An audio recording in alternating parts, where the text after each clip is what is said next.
अथ 33 सर्गः। अथ प्रतिसमादिष्टो लक्ष्मणः परवीरः प्रविवेश गुहाम् रम्याम् किष्किन्धाम् रामशासनात्।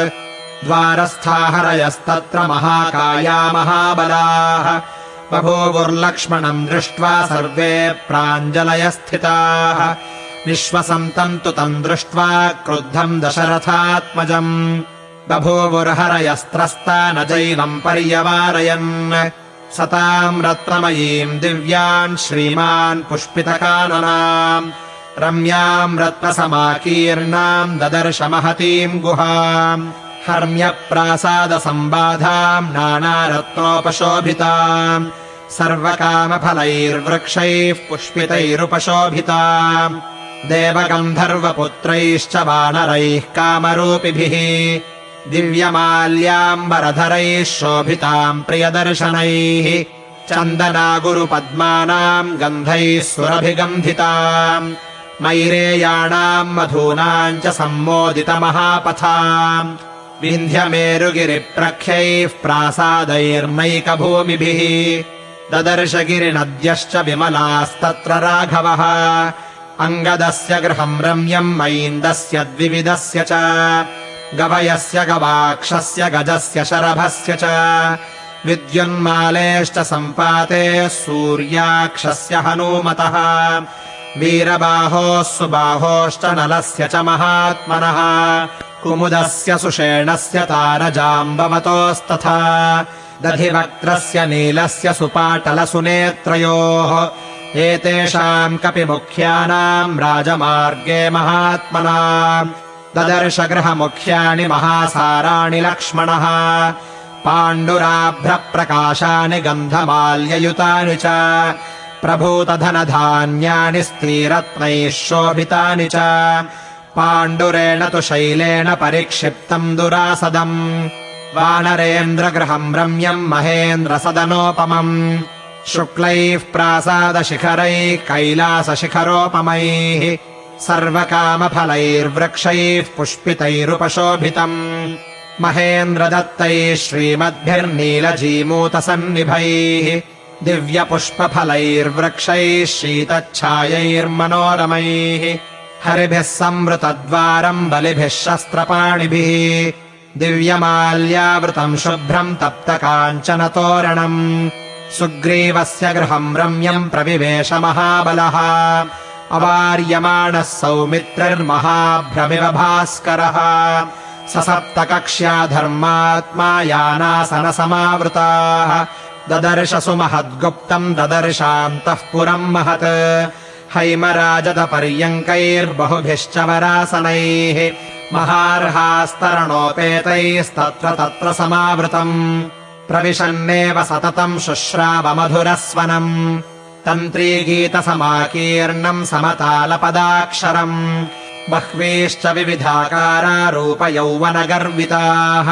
स्त्रियः सुग्रीवभवने ददर्श स महाबलः दृष्ट्वाभिजनसम्पन्नास्तत्र माल्यकृतस्रजः वरमाल्यकृतव्यग्राभूषणोत्तमभूषिताः नातृप्तान्नातिचाव्यग्रान्नानुदात्तपरिच्छदान् सुग्रीवानुचरांश्चापि लक्षयामास लक्ष्मणः पूजितम् नूपुराणाम् च काञ्चीनाम् निःस्वनम् तथा स निशम्य ततः श्रीमान् सौमित्रिर्लज्जितोऽभवत् रोषवेगप्रकुपितः श्रुत्वा चाभरणस्वनम् चकारज्यास्वनम् वीरो दिशः शब्देन पूरयन् चारित्रेण महाबाहुरपकृष्टः स लक्ष्मणः तस्थावेकान्तमाश्रित्य रामकोपसमन्वितः तेन चापस्वनेनाथ सुग्रीवः प्लवगाधिपः विज्ञायागमनन्त्रस्तः स च चालवरासनात् अङ्गदेन यथा मह्यम् पुरस्तात् प्रतिवेदितम् सुव्यक्तमेष सम्प्राप्तः सौमित्रिर्भ्रातृवत्सलः अङ्गदेन समाख्यातो ज्यास्वनेन च वानरः बुबुधे लक्ष्मणम् प्राप्तम् मुखम् चास्य व्यशुष्यत ततस्ताराम् हरिश्रेष्ठः सुग्रीवः प्रियदर्शना उवाच हितमव्यग्रस्त्रास सम्भ्रान्तमानसः किम् नुरुट्कारणम् शुभ्रप्रकृत्या मृदुमानसः सरोष इव सम्प्राप्तो येनायम् राघवानुजः किम् पश्यसि कुमारस्य रोषस्थानमनिन्दिते न खल्वकारणे कोपमाहरेन्नरपुङ्गवः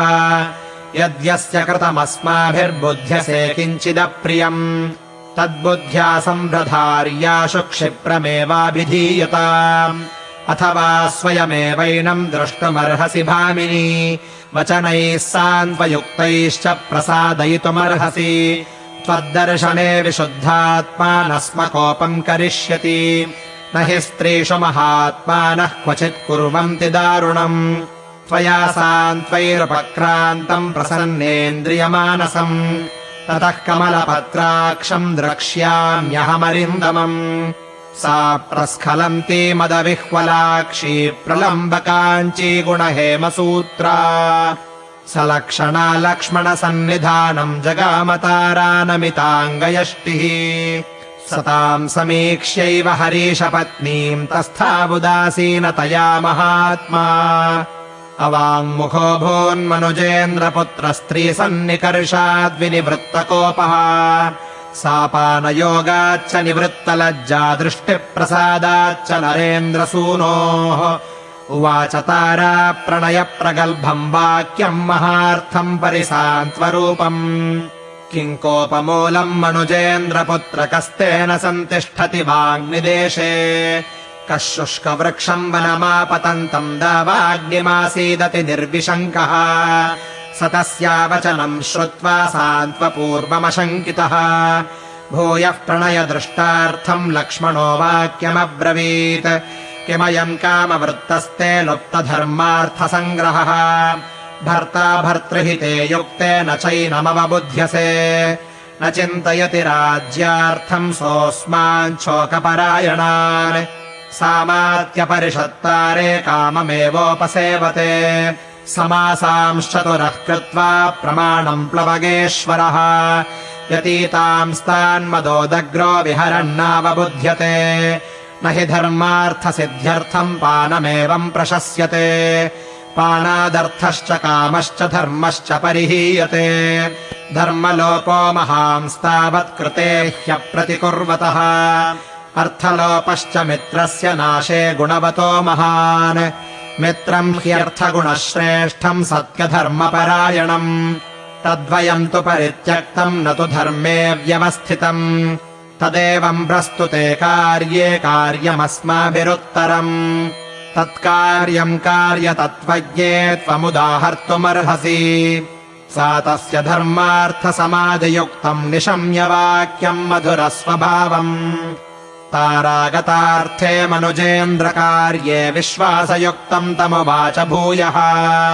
न कोपकालः क्षितिपालपुत्र न चापि कोपस्वजने विधेयः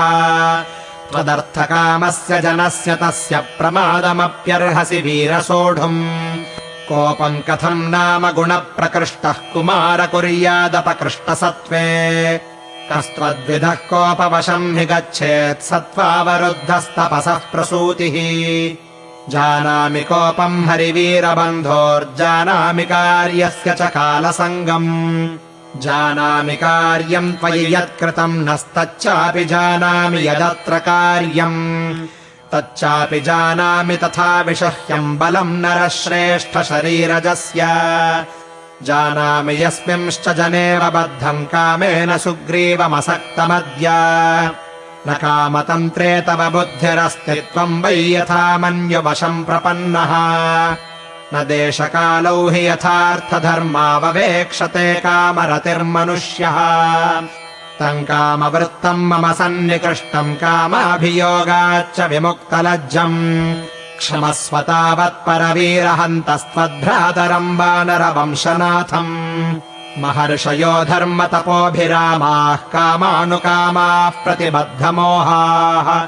अयम् प्रकृत्या चपलः कपिस्तु कथम् न सज्जेत सुखेषु राजा इत्येवमुक्त्वा वचनम् महार्थम् सा वानरी लक्ष्मणमप्रमेयम् पुनः सखेदम् मदविह्वलाक्षी भक्तुर्हितम् वाक्यमिदम् बभाषे उद्योगस्तु चिराज्ञप्तः सुग्रीवेण नरोत्तमा कामस्यापि विधेयेन तवार्थप्रतिसाधने आगता हि महावीर्या हरयः कामरूपिणः कोटिः शतसहस्राणि नानानगनिवासिनः तदा गच्छ महाबाहो चारित्रम् रक्षितम् त्वया अच्छलम् मित्रभावेन सताम् दारावलोकनम्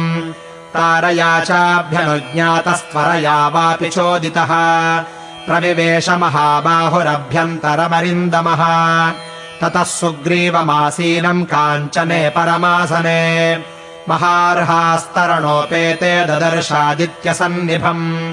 दिव्याभरणचित्राङ्गम् दिव्यरूपम् यशस्विनम् दिव्यमाल्याम्बरधरम् महेन्द्रमिव दुर्जयम् दिव्याभरणमाल्याभिः प्रमदाभिः समावृतम् संरब्धतररक्ताक्षो बभूवान्तकसन्निभः रुमान्तु वीरः परिरभ्यगाढम्बरासनस्थो वरहेमवर्णः ददर्श सौमित्रिमदीनसत्त्वम् विशालनेत्रः स विशालनेत्रम् इत्यार्षे श्रीमद् रामायणे वाल्मीकीये आदिकाव्ये किष्किन्धाकाण्डे 33 सर्गः।